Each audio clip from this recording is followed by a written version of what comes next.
You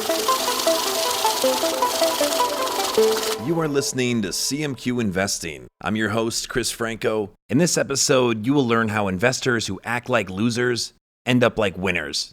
Sounds like I'm trying to market a local lottery, but that's not the case. In fact, I'm alluding to something that I've talked about before, but now we're going to go into in a little more depth. You know, as an investor, my approach is simply just to try and make fewer mistakes than average. In my mind, if I can make fewer mistakes than the average investor, then that gives me the best chance of doing better than the average investor. I mean, after all, mistakes are inevitable. All investors make mistakes. Warren Buffett writes about mistakes he's made practically in every annual letter that he issues to Berkshire Hathaway shareholders. Mistakes are part of the game. The key, well, it's twofold. We have to avoid making mistakes that cause a loss, a catastrophic beating, financially speaking. And second, assuming we're able to do that, we need to avoid making mistakes that investors have been making for centuries. These are mistakes we've talked about at great length in past episodes, and we'll certainly talk about them again in future episodes. But why I bring this up is because what I believe to be my original, super unique, I had an epiphany strategy of, hey, I'm just going to make fewer mistakes. Well, it turns out that that idea has been floating around since at least 1975. What I'm going to share with you comes from a classic investing article, and I don't throw the word classic around lightly. It's called The Loser's Game, and it's written by Charles Ellis. I'm going to read you from some select highlights from this paper that discuss why the investment game has become a loser's game, and how all of us as investors can do better and profit more by embracing that truth and adjusting our strategies accordingly. In other words, if we play the loser's game, we can be the winners. But before we begin, I want to encourage you to follow CMQ Investing on Spotify or Apple Podcasts. That way you will never miss any of the latest episodes. They will be in your feed as soon as they're released. And if you're already following, thanks so much. I really appreciate it. Now with that said, let's get to it. The investment management business is built upon a simple and basic belief. Professional money managers can beat the market. That premise appears to be false. If the premise that it is feasible to outperform the market were accepted, deciding how to go about achieving success would be a matter of straightforward logic. First, the market can be represented by an index such as the S&P 500. Since this is a passive and public listing, the successful manager need only rearrange his bets differently from those of the S&P shill. He can be an activist in either stock selection or market timing, or both. Since the manager will want his bets to be right most of the time, he will assemble a group of bright, well-educated, highly motivated, hardworking young people, and their collective purpose will be to beat the market by betting against the house with a good batting average. The belief that active managers can beat the market is based on two assumptions. One, liquidity offered in the stock market is an advantage, and two, institutional investing is a winner's game. The unhappy thesis of this article can be briefly stated. Owing to important changes in the past 10 years, these basic assumptions are no longer true. On the contrary, market liquidity is a liability rather than an asset, and institutional investors will, over the long term, underperform the market because money management has become a loser's game. I'm skipping ahead a little bit here because I want to describe the environment in which institutional investors and individual investors like you and I are dealing with, the environment that we are operating in. The basic characteristics of the environment within which institutional investors must operate have changed greatly in the past decade. The most significant change is that institutional investors have become and will continue to be the dominant feature of their own environment. This change has impacted greatly upon all the major features of the investment field. In particular, institutional dominance has converted market liquidity from a source of profits to a source of costs. And this is the main reason behind the transformation of money management from a winner's game to a loser's game. Before analyzing what happened to convert institutional investing from a winner's game to a loser's game, we should explore the profound difference between these two kinds of games. Okay, now the author begins with Dr. Simon Ramo. Simon Ramo identified the crucial difference between a winner's game and a loser's game in his excellent book on playing strategy, The book, by the way, is called Extraordinary Tennis for the Ordinary Tennis Player. Over a period of many years, he observed that tennis was not one game, but two.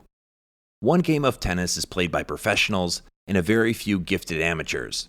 The other is played by all the rest of us. Although players in both games use the same equipment, dress, rules and scoring, and conform to the same etiquette and customs, the basic nature of their two games are almost entirely different. After extensive scientific and statistical analysis, Dr. Ramos summed it up this way: professionals win points, amateurs lose points.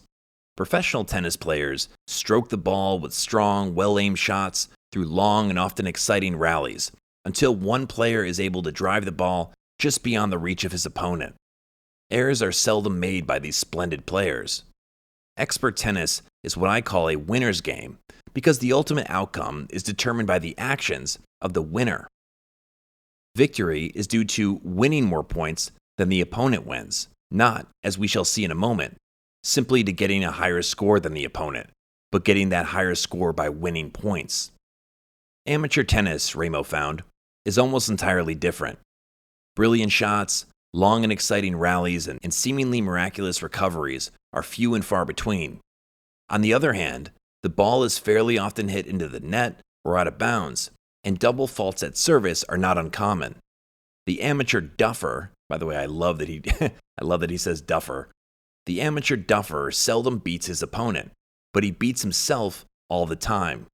The victor in this game of tennis gets a higher score than the opponent, but he gets that higher score because his opponent is losing even more points.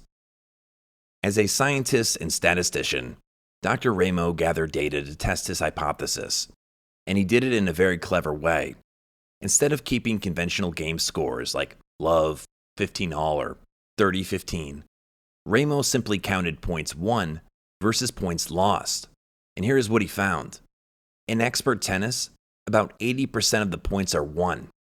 In amateur tennis, about 80% of the points are lost. In other words, professional tennis is a winner's game. The final outcome is determined by the activities of the winner. In amateur tennis is a loser's game. The final outcome is determined by the activities of the loser. The two games are, in their fundamental characteristic, not at all the same. They are opposites. From this discovery of the two kinds of tennis, Dr. Ramo builds a complete strategy by which ordinary tennis players can win games, sets, and matches again and again by following the simple strategy of losing less and then letting the opponent defeat himself. Dr. Ramo explains that if you choose to win at tennis, as opposed to having a good time, the strategy for winning is to avoid mistakes. The way to avoid mistakes is to be conservative and keep the ball in play, letting the other fellow have plenty of room in which to blunder his way to defeat, because he, being an amateur, will play a losing game and not know it. He will make errors. He will make too many errors. Once in a while, he may hit a serve you cannot possibly handle, but much more frequently he will double fault. Occasionally, he may volley balls past you at the net, but more often than not, they will sail far out of bounds. He will slam balls into the net from the front court and from the back court. His game will be a routine catalog of gaffes, goofs, and grief. He will try to beat you by winning, but he is not good enough to overcome the many inherent adversities of the game itself. The situation does not allow him to win with an activist strategy, and he will instead lose. His efforts to win more points will, unfortunately for him, only increase his error rate. As Ramo instructs us in his book, the strategy for winning in a loser's game is to lose less. Avoid trying too hard. By keeping the ball in play, give the opponent as many opportunities as possible to make mistakes and blunder his way to defeat. In brief, by losing less, become the victor. Next, the author cites a treatise on military science called Strategy and Compromise, written by Admiral Morrison. Admiral Morrison makes the following point. In warfare, mistakes are inevitable. Military decisions are based on estimates of the enemy's strengths and intentions that are usually faulty, and on intelligence that is never complete and often misleading. And then the author notes here that it sounds a great deal like the investment business. Other things being equal, concludes Morrison, the side that makes the fewest strategic errors wins the war. There are many other losers' games. Some, like institutional investing, used to be winners' games in the past, but have changed with the passage of time into losers' games. For example, 50 years ago, only very brave, very athletic, very strong-willed young people with good eyesight had the nerve to try flying an airplane. In those glorious days, flying was a winner's game. But times have changed, and so has flying. If you got into a 747 today, and the pilot came aboard wearing a 50-mission hat with a long, white silk scarf around his neck, you'd get off the plane. These people do not belong in airplanes any longer, because flying an airplane today is a loser's game. Today, there's only one way to fly an airplane. It's simple. Don't make any mistakes. Many other examples could be given, but these will suffice to make the distinction between winners' games and losers' games, to explain why the requisite player strategy is very different for the two kinds of games, and to show that the fundamental nature of a game can change and that winners' games can, and sometimes do, become losers' games. And that's what has happened to the money game. The author is about to give us a very short, very useful history lesson, so let's get into that. The money game was a phenomenal winner's game in the mid-1920s when John J. Raskob, a prominent business executive, could write an article for a popular magazine with the encouraging title, "Everybody Can Be Rich." The article gave a cookbook recipe that anybody could, theoretically, follow to riches. The Great Crash abruptly reversed the situation and made investing a loser's game for nearly 2 decades. It was during these decades of the 30s and 40s that preservation of capital, emphasis on the safety of bonds, and sober-sided conventional wisdom came to dominance, and the foundation was laid for the renaissance of the winner's game. The bull market of the 1950s gave dramatic and compelling evidence that the situation had changed, that big money could be made in the market. And this news attracted people who like to make big money, people who like to win. The people who came to Wall Street in the 1960s had always been, and expected always to be, winners. They had been presidents of their high school classes, varsity team captains, and honor students. They were bright, attractive, outgoing, and ambitious. They were willing to work hard and take chances because our society had given them many and frequent rewards for such behavior. They had gone to Yale and the Marines and Harvard Business School, and they were quick to recognize the big winner's game was being played in Wall Street. It was a glorious, wonderful, euphoric time. It was a time when almost anybody who was smart and willing to work hard could win, and almost all of us did. The trouble with winners' games is that they tend to self-destruct because they attract too much attention and too many players, all of whom want to win. The author notes that that's why gold rushes finish ugly. But in the short run, the rushing in of more and more players seeking to win expands the apparent reward. And that's what happened in Wall Street during the 1960s. Riding the tide of a bull market, institutional investors obtained such splendid rates of return in equities that more and more money was turned over to them, particularly in mutual funds and pension funds, which fueled the continuation of their own bull market.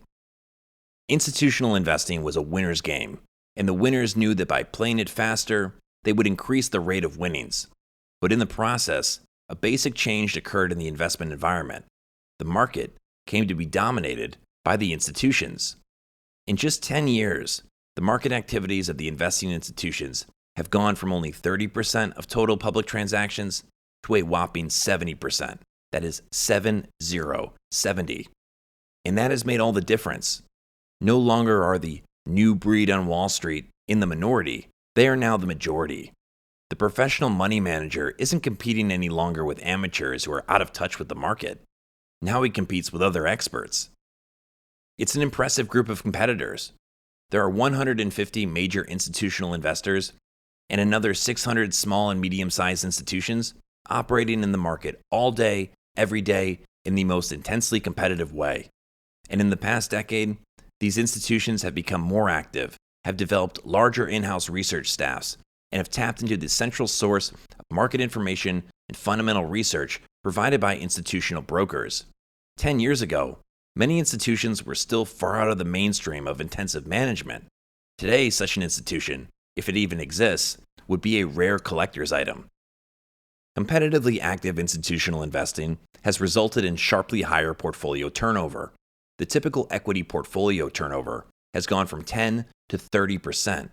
As we've already seen, this acceleration in portfolio activity, plus the growth in institutional assets and the shift of pension funds towards equities, have increased the proportion of market transactions of institutions from 30 to 70%, which, in turn, has produced the basic phase change that has transformed portfolio activity from a source of incremental profits to a major cost.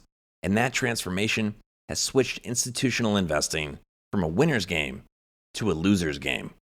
I wrote down something when I first read this article that I want to make sure I share with you.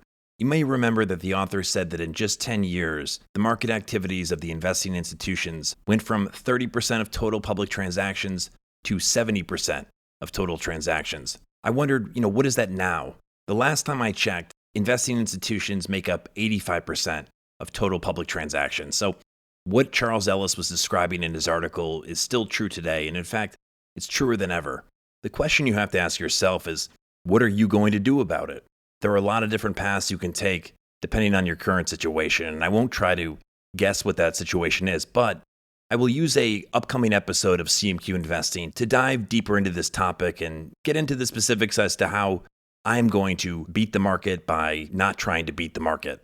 If you want to make sure that you never miss out when new episodes are released, just follow CMQ Investing on Spotify or Apple Podcasts. It's free. It takes probably 2 seconds. It means a lot, and it helps CMQ Investing grow. Thanks so much for listening. For CMQ Investing, my name is Chris Franco. We'll talk soon. Later.